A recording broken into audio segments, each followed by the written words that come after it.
Are you ready for spring and summer? Hey, y'all, I am Cassie Bollinger, and I'm going to show you what I'm sending out to my customers. I have my templates already done and the other things I am preparing for spring and summer of 2024. First things first, I have been with Scentsy for 4 years. I started in May of 2020, and my journey has been very, very different. In the beginning, I honestly just had Happy Mail that was from a dollar store. Dollar General actually. So I would go and just get the dollar packs that had like 8 or 6 different thank you notes, and I would send them out and mail them. I didn't even have a follow-up system. I wasn't writing things down. I literally was just hoping and praying that they would like it. That's all it was. There was no planning in it. As my time has, as I've gone through quite a few different seasons through Scentsy, I have started to realize what I need to do is set myself up for success. Now, I take examples of what I've done in the past that have been successful, along with tweaking things that maybe didn't work as well. The last, let's see, I think 6 seasons, so about the last 3 years, I started sending out different rack cards that just was like,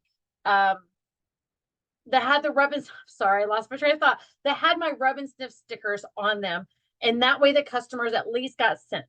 I used to do a whole bunch of samples. I don't do a lot of wax samples for shipping. I do the wax samples for my local customers that are near to me that come and pick up.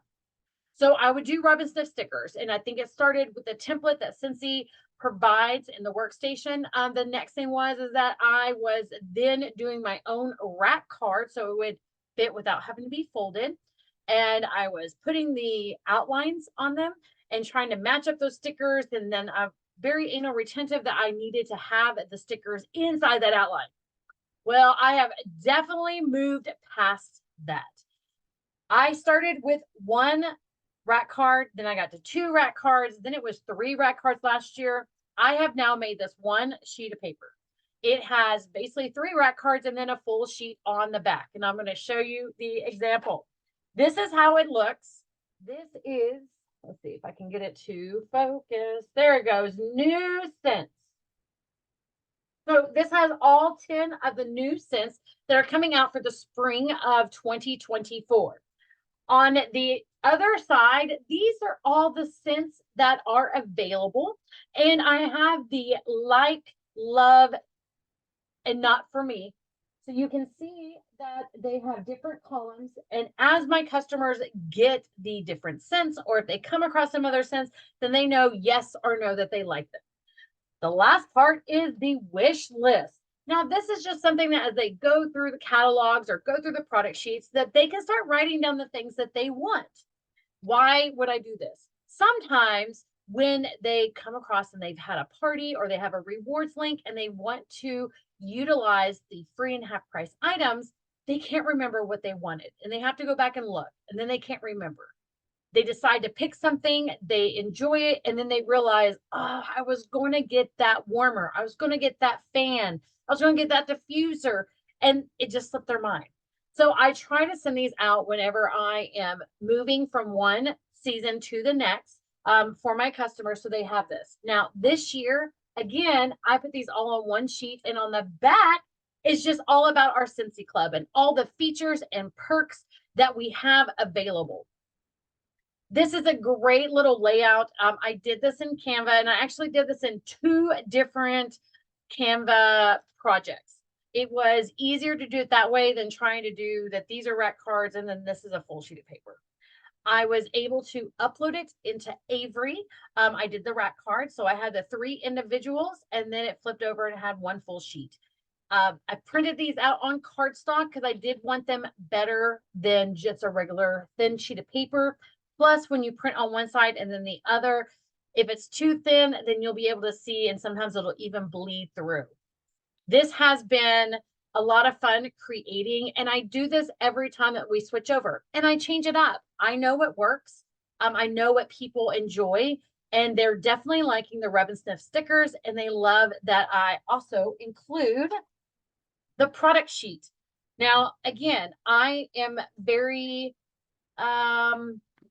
cheap. I do not like to spend a lot of money on anything that's going out to my customers. I want to make sure that I'm either reusing, I'm utilizing everything that I have before I start buying new things. But the biggest thing is shipping. There's no way to really crimp or cut some of my costs down on shipping, because shipping is shipping. It's set by somebody else. I just have to pay the fee. But I do try to keep my envelopes, and I do get the letter envelopes. I got these purple ones off of Amazon. I like utilizing these letter envelopes so that I can do the rack cards. And I also do the product sheets. I don't want to have to do the catalogs, because first, the catalogs highlight our products. This shows every product we have. It is smaller. Occasionally, I will get someone that says, I can't see it. Can you send me over the catalog? I then send them a digital catalog. This way, I'm not having to worry about shipping and paying $2 to $3 for me to ship out a catalog to them. They can get it instantaneous and they can go back to it, and it's always on their phone. So I am folding this up as 3 folds. So here, here, and here. I will have this on the outside, so whenever they open up their Happy Mail, they can smell it. Guys, we're in a fragrance company, and you want to make sure that your Happy Mail is scented. So I have this sheet here, and then along with the product sheet. So adding these two together should fit in there in under an ounce, and it should not be very thick. So it should be okay to just put this in here and do 1 stamp.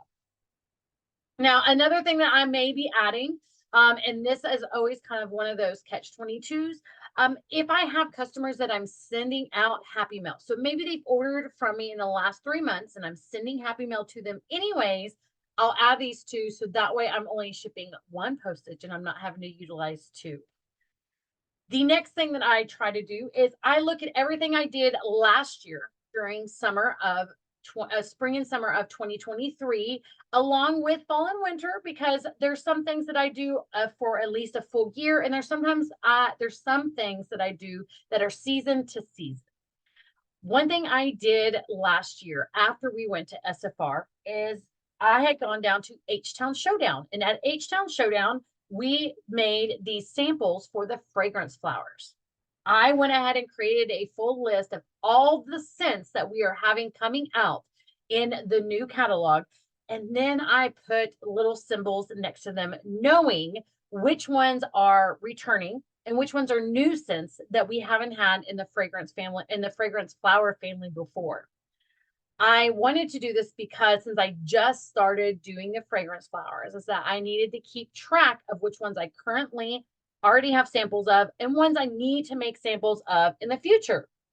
This is really great for me because once I open up a fragrance flower and I go ahead and I fill the oils up in this little container, then I'm able to keep it with me while I go to events in the fall and winter. If the scents change, then I can just kind of mix and match of what is available. If something goes out of stock or for some reason it's back ordered, then I can easily pull it out of my sample stash and I can put it off to the side and just say it's out of stock. And I'll also look at the dates. So these are the things that I'm working on. So for your spring and summer of 2024, what are you wanting to do? What are you planning on doing? And what are you wanting to implement? What do you really want to work into your business and figure it out? Take one thing. At this time, there's a lot of people going to World Tour and there's going to be amazing information. But don't do what I did and try to implement everything all at once. You will get overwhelmed, you will get burnt out, and then you'll be so lost you don't even know which to start with. So again, I started doing all of the Rub and Sniff stickers about 3 years ago, and that way I would save some of my shipping. I've now gone down from 1 rack card to 3, but it's actually on 1 piece of paper that I can just fold up. So that way they're getting a lot of information on 1 sheet and it matches up with my product sheet. So there you go. This is my spring of 2024 Happy Mail that's going out to all of my customers. Now, which one of my customers am I sending them to? That may be a whole other video, but I'll kind of let you know how I dwindle stuff down. If they ordered from me in spring and summer of last year, and maybe they didn't order from me in fall and winter, you can look to see when the last time someone ordered, how many times they've ordered, and how much they've spent with you for a lifetime. So you can start to figure out who you want to send Happy Mail out to. Guys, I have 387 customers that are in the workstation under contacts. Do I really want to send out that much Happy Mail? Especially since I've been in this for 4 years, and there's some customers that only purchased from me one time the first 3 months that I had started my business and has never ordered from me again. So you want to try to figure out how to filter. You can do it so many different ways, and I will tell you how I do it, but honestly, think about what is going to be most impactful for your business. I go ahead and I pull everybody from the last year. So it goes back to March of 2023. I then look through and see, honestly, I go on what they purchased. So if it's a $350 order, I always kind of go through and look to see, did they just get a scent circle? Maybe they ordered light bulbs. If I have a customer that they've only placed an order with me once, it was only for light bulbs. Do I send them stuff? They're on my maybe list. And when I say maybe list, is that I try to go ahead and pick the people who have been consistent, who have been my customers since day one. They've been ordering from me every other month, every month, sometimes even multiple orders in a single month, and because they love Scentsy. So I want to make sure I get to them first. My secondary ones are going to be the ones that order about every 3 months, the ones that are doing refills. So they're not large orders, but they're consistent orders. And of course, actually, I guess my number one would be my Scentsy Club. Scentsy Club, I always try to dote on. Now, Scentsy Clubbers, they're the ones who are going to get a catalog. They're going to be, I only get one package of catalogs that comes in the transition kit or I guess the seasonal transition kit. I get the one package of catalogs, I think it's 20 of them, and I will send those out to my Scentsy Clubbers. I don't keep catalogs. That is not what I go through. I go through the product list more than anything else, because for me, I can carry a stack of them in my backpack. I can throw them into my car. I can give them to my husband. They're really easy to pass out, and I don't have to worry about pages disappearing. So that is what I'm doing for the spring and summer of 2024. Let me know, what are your suggestions? What are the things that you're going to focus on this month? Are you waiting until after March 1st, or are you sending stuff out early? Drop a comment down below. Let's share ideas. Let's grow our business. Let's try to help one another. My name is Cassie Bollinger. Make sure that you like, share, and subscribe to my channel for more Scentsy tips, hacks, tricks, for everybody, consultants, and even my customers as well. I love you all. I hope you have a blessed day, and I'll talk to you guys soon.